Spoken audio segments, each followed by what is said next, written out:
So we've been walking around. We're 85 feet underground in the gypsum mine in Wyoming. We're joined by Ron Kraft. And Ron, what was the whole point in coming down here in the first place? Obviously, people wanted the mineral gypsum. What's it used for? Well, the primary use of gypsum is plaster or plaster products. Most people think of drywall, but also plaster of Paris. And this particular mine produced a product more as a whitewash. And if you think of Tom Sawyer and whitewashing the fence, that was what this mine produced.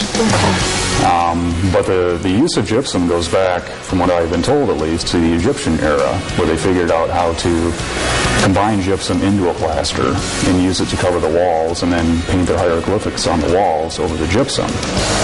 But as people progressed throughout society, they figured out how to cover their own walls inside their house, and they could paint the gypsum. Right. And then the process for drywall started, where they could, compress the gypsum with paper and make artificial walls out of it. So there was a natural demand for gypsum as a building product. Okay, so obviously it's a different time now. We're very high tech. So how were they able to get the gypsum out of the mine?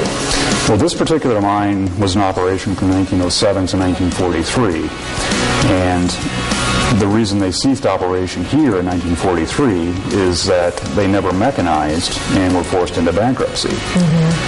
And from what we've been able to gather from the records that we've seen and talking to some of the miners that survived over the years, the only piece of equipment that they had was an old electric drill, which we have here on the wall. This was actually This was the drill. This was the drill. And it was the only piece of machinery that they had.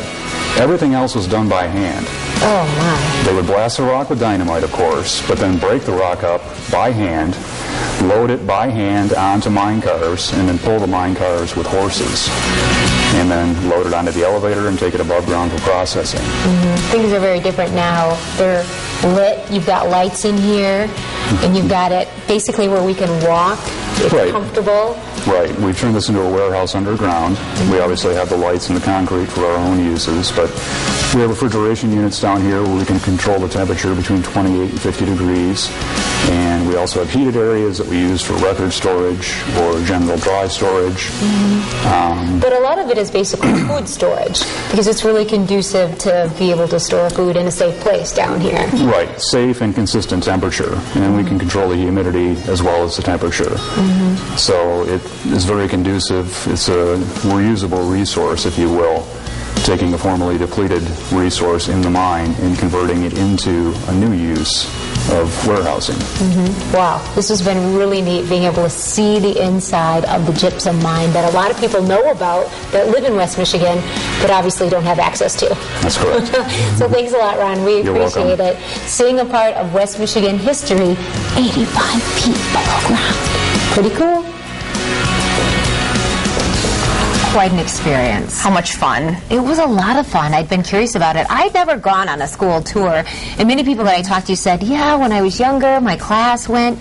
Well, they don't do public tours anymore. No. When I was in grade school, a few grades above me went, but then by the time it was my turn, or what would be your turn, they didn't do them anymore either. So it was very, very interesting. Yeah, that's why we were able to take people off limits, because many times people don't go inside besides the people that work at Michigan Natural Storage, and so... Sure. I think one of the really cool things is just to know that this is your city, this is where you live, and there's so much history behind it, and it's sometimes the things that you don't see every day, you don't drive by all the time, but they're there, and just to find a little piece of history. Yeah, it's an exciting resource. A lot of people know that they're there, but don't really even realize that they're used, and for great purpose right now. We talk a lot about the grocery products that are kept there, that are stored there, but also things like technology. When you think about it, the temperature is just perfect for storing things like that. It's not going to get too hot, and it's perfectly safe, because unless you have access to that elevator, nobody's getting down there. Right. It's pretty dark if the lights aren't on. You know, as you can see, they've installed the lights, they've installed the concrete, and made it really look like it's just a warehouse facility in many areas. And then Ron took me to certain areas, too, where they said, we've got lots of room to develop, because, you know, they can go and they can knock out more of the gypsum and the rock and things like that, and put the lights and put that, if they need that space in the future. So, and you just never know what will interesting. happen. It's nice to know those options are there, though. Yeah. Yeah. Well, this hour has flown by. Always It's been great does. hanging with you, Laura. But we've got a lot of great stories that we are actually working on to bring you for tomorrow's eightWest.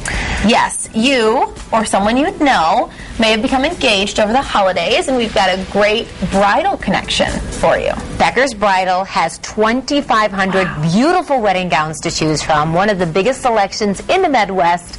And let me tell you, many are drop dead gorgeous. I wish I knew about this place back when I had gotten married, Laura. I was going to say, I just went on the wedding gown expedition with my sister earlier this year, too. You never know where the future will take you. No. So we've got some great ideas for you in our Wedding Wednesday as we count down to the grbrides.com Winter Bridal Show coming up in late January. Yeah, it's going to be exciting. This is the time of year where a lot of people become engaged, and so there are a lot of people with weddings on the mind. Yeah, it's going to be a magical time. And we do have some resolutions, but there's one thing we're going to be sure to carry into 2011, and that's introducing you to all sorts of fab finds. Yeah, one of our favorite things to do, and we're going to keep up our tradition of giving great stuff away, including the fab finds that were presented by our eightWest stylist, Amanda Rulofs. She is so excellent. So, right now we're going to give the ones we just showed you just before Christmas to our Facebook friend, Joyce Kilter. Congratulations. And we can't forget now, we have to say Happy New Year. Yeah, it is coming. The time is ticking away to 2011. It is. And if you want to get in on that drawing for those tutu leg warmers from Betsy B Designs, please send us a message via email and perhaps on our Facebook page as well. And we're going to be doing a drawing and announcing the winners of those very soon, too. And I saw them. They are so cute. They're really, really I cute. wish I could wear those.